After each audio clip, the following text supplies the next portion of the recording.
Muri yeZimbabwe aiwa danho ratogwa naVanelson Chamisa ranyatsoratidza kuti rine ungwaru, notiri kuona kuti Vanelson Chamisa vanoisa 2 mahorses avo Osalosi Ziba pamwe chete naChibaya kuti aiwa ngavanorwa mainvestigations, ngavambonofamba mumacities mumaprovinces aiwa vachimbononzwa kuti vanhu vari kumbovaudza kuti kudii, vanovapa maadvice ekuti kudii. Notiri kuona kuti aiwa nyika yese yazara blue kunyange vasati vapublisha batu ravo ritsva. Sati tamuendera mberi nenyaya iyi, nokurudzira ibva wasubscribe wolike wotina on the bell icon tamuchera maupdates anokupa pano paZim News Live, nekuti muri yeZimbabwe nawo dzinobuda muthe news aukuzichinzi the opposition TCC former Nelson Chamisa nationwide grassroots consultations for formation of a new political movement are fast gathering momentum as his frontline team holds meeting to hear people's views, ideas and any other input on the issue.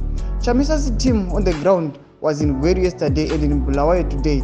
They were in Manicaland province last week and moving to cover ground across the nation. Chanozvita kwanza aiwa Chamisa strategy ari kushandisa inge strategy yakangwara, nekuti ari kushandisa mafrontline vanhu vake vaviri kuti aiwa ngavambonogather information, vambonzwa input voma citizens kuti mainput aanopiwa aya anenge akamira sei, vari kuti kudii kumasupporters ake. Sati kuona kuti aiwa Vanelson Chamisa vanenge vanoziva zvavanoita.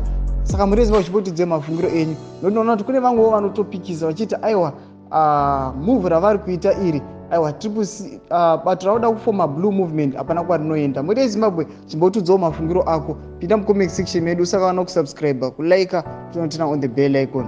Tamuchana maupdates anokupa pano paZim News Live.